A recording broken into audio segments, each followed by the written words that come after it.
Assalamualaikum warahmatullahi wabarakatuh. A'udzu billahi minasyaitonir rajim. Bismillahirrahmanirrahim. Alhamdulillahilladzi an'ama 'alaina wa hadana 'ala dinil Islam. Wassalatu wassalamu ala sayyidina Muhammadin khairil anam wa ala alihi wa sahbihi ajma'in ila akhir zaman.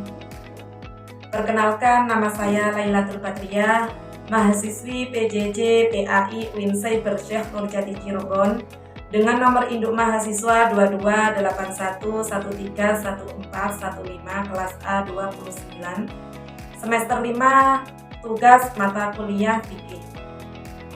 Dalam video kali ini kami akan membahas mengenai perbandingan konsep illah atau sebab hukum dalam fikih mazhab Syafi'i dan juga mazhab Hanafi dengan menggunakan contoh pada zakat pertanian.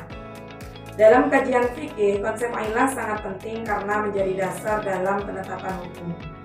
Illah adalah alasan atau sebab yang mendasari suatu hukum syariat.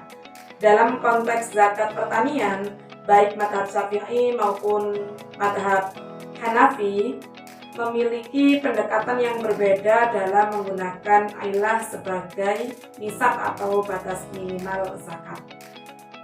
Konsep illah dalam fikih mazhab Syafi'i.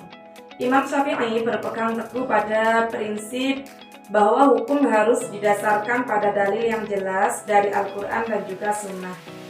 Hal ini beliau cenderung menggunakan nas atau teks yang eksplisit dari ijma' atau konsensus sahabat untuk menetapkan hukum. Contohnya dalam zakat pertanian.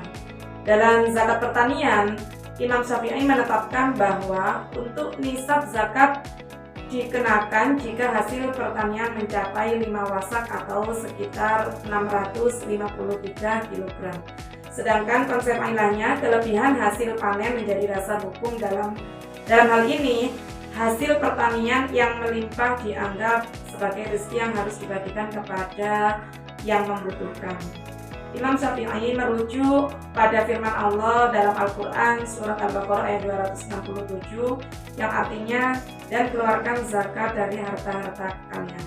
Beliau juga mengacu pada hadis Nabi Muhammad SAW yang menyatakan tentang kewajiban zakat atas hasil pertanian yang diriwayatkan oleh Imam Bukhari dan juga Imam Muslim yang artinya dari Ibnu Umar, Rasulullah SAW bersabda, pada setiap 5 wasak terdapat 1 wasak zakat.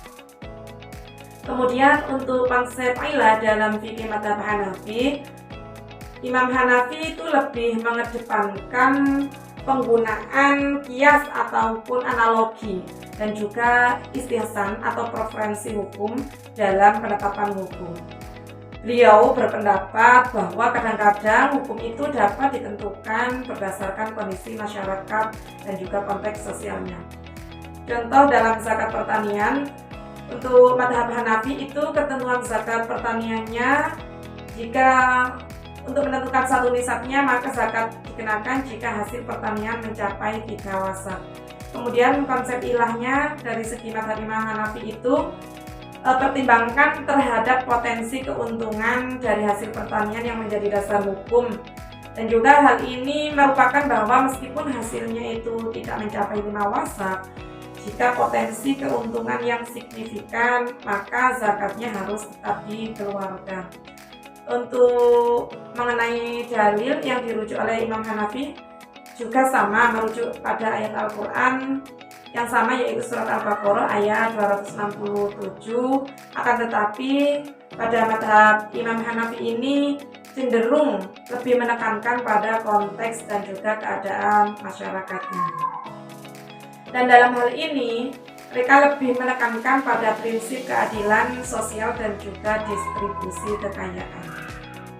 Dari penjelasan tadi, maka dapat kita lihat perbedaan yang sangat signifikan dari kedua mazhab tersebut. Dari aspek nisab zakatnya, itu mazhab Syafi'i menentukan 5 wasak, sedangkan mazhab Hanafi menentukan 3 wasak. Sedangkan dari pendekatan ilahnya, mazhab Syafi'i cenderung kepada kelebihan hasil panennya, sedangkan Mazhab Hanafi itu cenderung pada potensi keuntungan. Kemudian dari segi dasar hukumnya, mazhab Syafi'i itu lebih cenderung kepada nas dan juga ijma, sedangkan mazhab Hanafi lebih cenderung pada qiyas dan juga istihsan. Dan dengan demikian maka dapat kita simpulkan bahwa perbedaan dalam konsep illah antara fikih mazhab Syafi'i dan juga mazhab Hanafi itu menunjukkan keragaman dalam pemikiran hukum Islam. Sementara mazhab Syafi'i lebih berpegang pada teks dan juga ketentuan yang jelas. Sedangkan mazhab Hanafi itu menunjukkan fleksibilitas dengan mempertimbangkan konteks sosial dan juga ekonomi. Kedua pendekatan ini memberikan kontribusi yang sangat penting terhadap pemahaman dan juga pelaksanaan zakat dalam masyarakat muslim.